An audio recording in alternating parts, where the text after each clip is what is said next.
Bienvenue dans ce module intitulé Introduction à la didactique. Il est adressé aux étudiants de troisième année licence et vise à poser les bases conceptuelles essentielles pour comprendre l'acte d'enseignement-apprentissage des langues.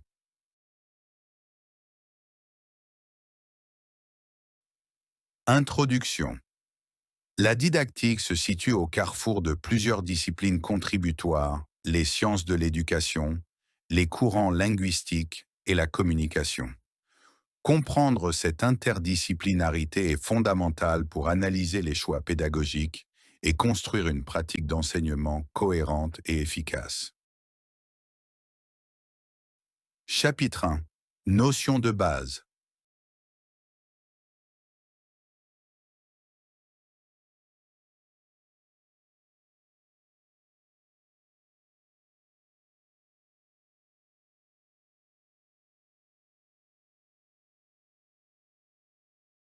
Appropriation, acquisition, apprentissage.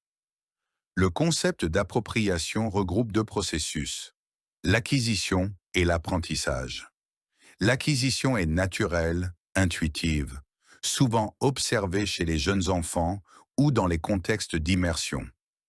L'apprentissage, quant à lui, est un processus structuré impliquant des efforts cognitifs, un projet d'utilisation et une transformation progressive des représentations de l'apprenant. Méthodologie versus méthode. Une distinction capitale doit être faite entre méthodologie et méthode. La méthodologie désigne un cadre théorique, un ensemble cohérent de principes.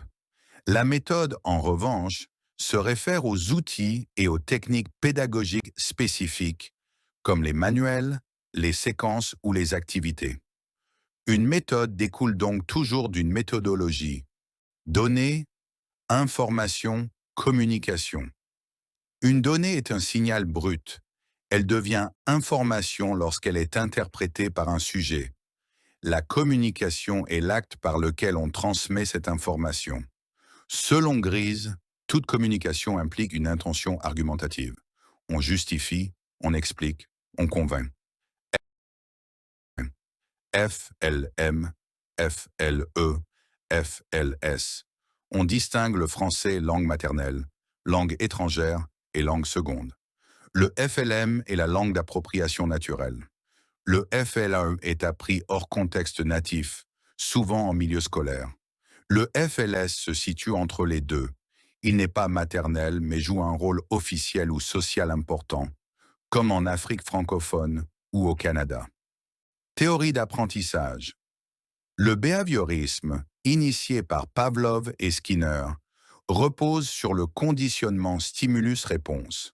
Le constructivisme, avec Piaget, met l'accent sur les stades de développement. Le socioconstructivisme, introduit par Vygotsky, insiste sur l'importance des interactions sociales dans l'apprentissage. Enfin, le cognitivisme analyse le traitement de l'information. Perception, mémoire, sélection et encodage des données. Courant linguistique. Le structuralisme voit la langue comme un système formel d'éléments en relation. La grammaire de l'énonciation met en avant la situation de communication et les déictiques. La théorie des actes de langage, développée par Austin, considère que parler, c'est agir, promettre, avertir, ordonner. Chapitre 2. Approche de la didactique.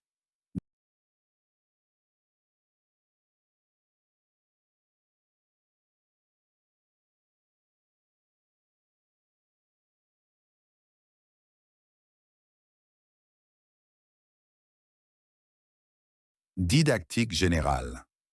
La didactique est à la fois une démarche et une discipline scientifique. Elle s'intéresse à l'enseignement des contenus disciplinaires à travers trois niveaux: la méthodologie, la méthode et la pédagogie. Elle se distingue de la pédagogie qui se focalise sur la gestion de la classe et les relations éducatives. Triangle didactique.